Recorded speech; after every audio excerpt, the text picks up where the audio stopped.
शेखर एक नेक इंसान था। जितना उसके पास था उतने में ही वो सबकी सहायता करता था। उसके 2 बच्चे थे। वो बहुत अच्छा पढ़ते थे।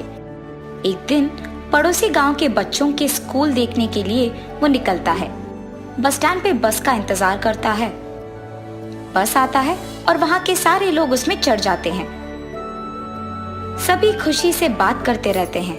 कुछ दूर बाद बहुत बारिश होने के कारण सभी डर जाते हैं और कुछ देर बाद तो बिजली भी होती है।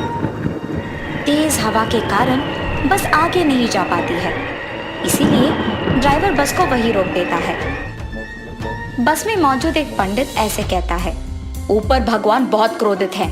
हम में से किसी को वो ऊपर ले जाना चाहते हैं। हम सब में जिसने भी ज्यादा पाप किया है वो अपने आप बाहर चले जाओ।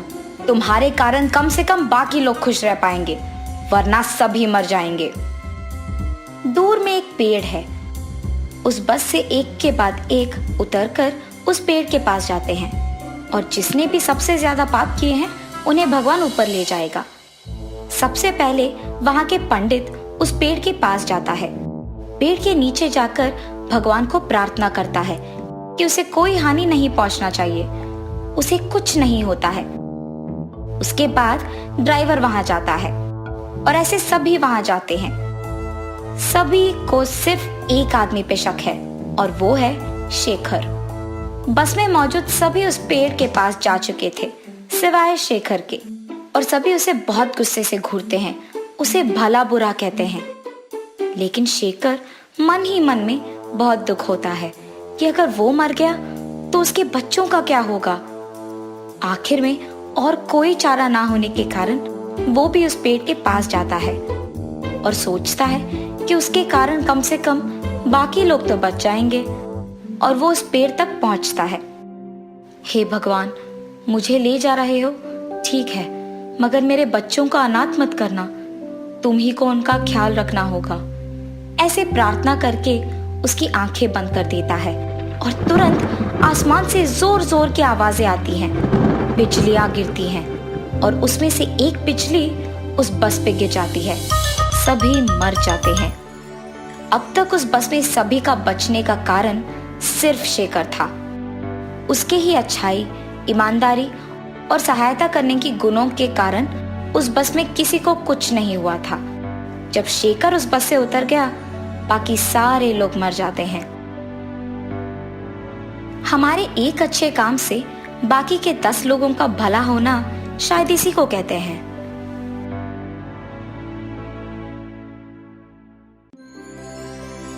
गोरखपुर नामक एक सुंदर गांव में सूरज और ललिता नामक पति पत्नी रहते थे। वो उसी गांव में रिक्शा चलाता था। वो एक नेक इंसान था और हर रोज खाली रहे बिना कोई ना कोई काम मेहनत करते हुए जरूर करता था।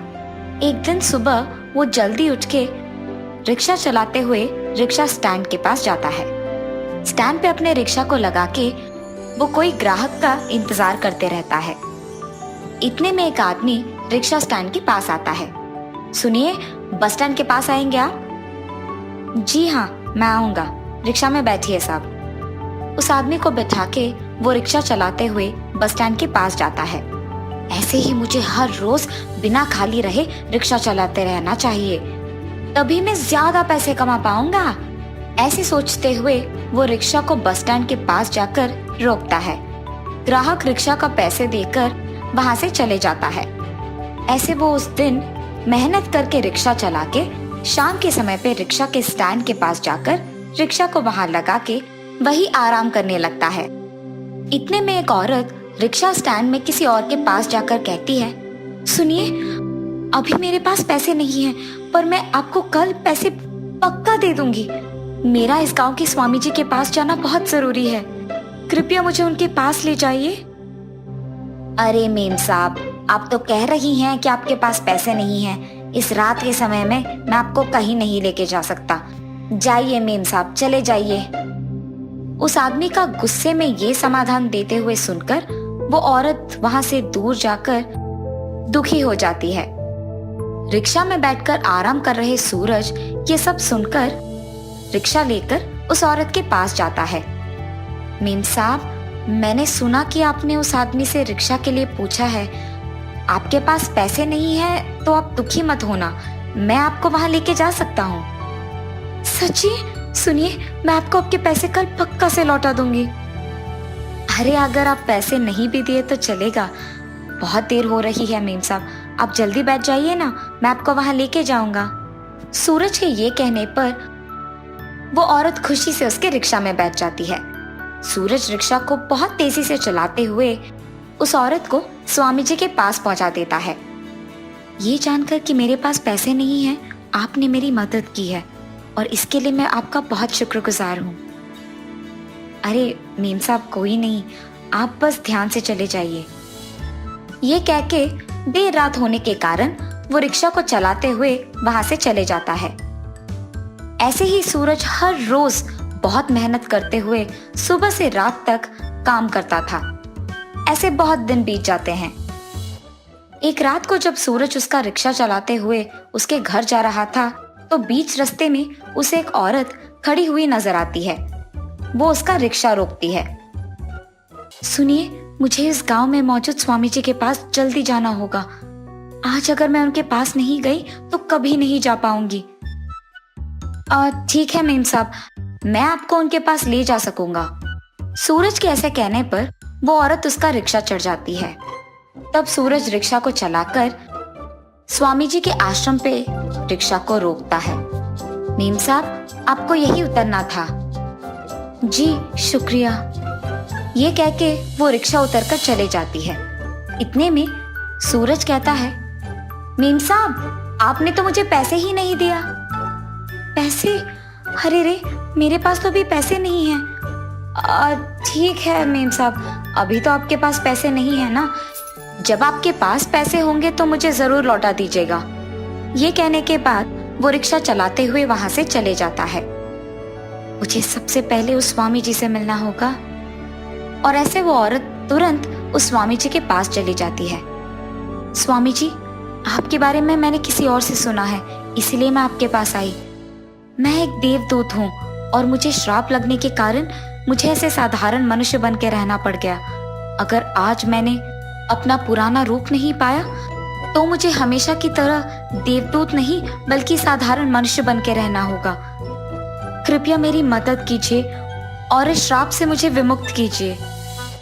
आप फिक्र मत कीजिए, आपके श्राप से मैं आपको जरूर विमुक्त करूंगा।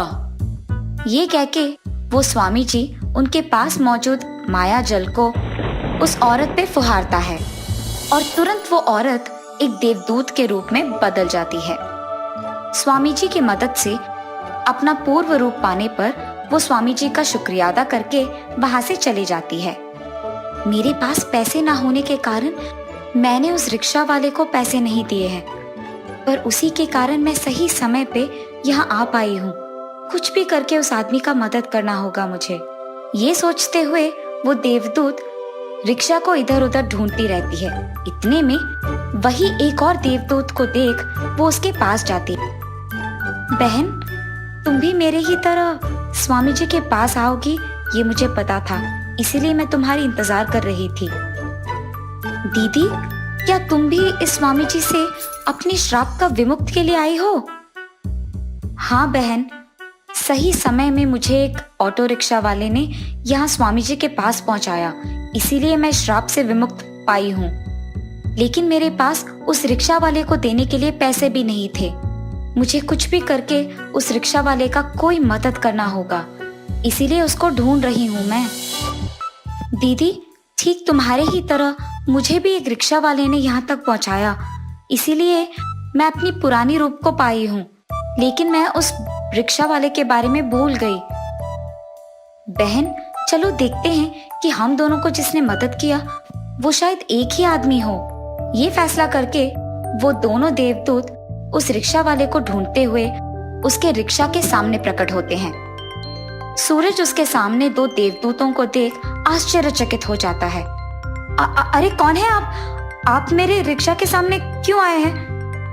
बहन, इसी आदमी ने मेरा भी मदद किया है। अब से इसको ऐसे मेहनत करने की कोई जरूरत नहीं पड़ेगी, हमें उसकी मदद करना होगा। हाँ दीदी, बिल्कुल। हमारे पास पैसे ना होने के बावजूद आपने हमारी मदद की है, इसीलिए आपकी शुक्रिया अदा करने के लिए हम आपको सोना देना चाहते हैं। नहीं नहीं, जो पैसे आपको देना था रिक्शा के लिए बस वो दीजिए, मुझे ये सोना नहीं चाहिए। अरे हम तो आपके शुक्रगुजार हैं, इसीलिए हमारी खुशी के लिए इस सोने को स्वीकार कीजिए। ये कह के वो दोनों देवदूत सोने को उसके पास छोड़कर वहां से गायब हो जाते हैं और वो रिक्शा वाला वो सोना लेकर खुशी से जीने लगता है।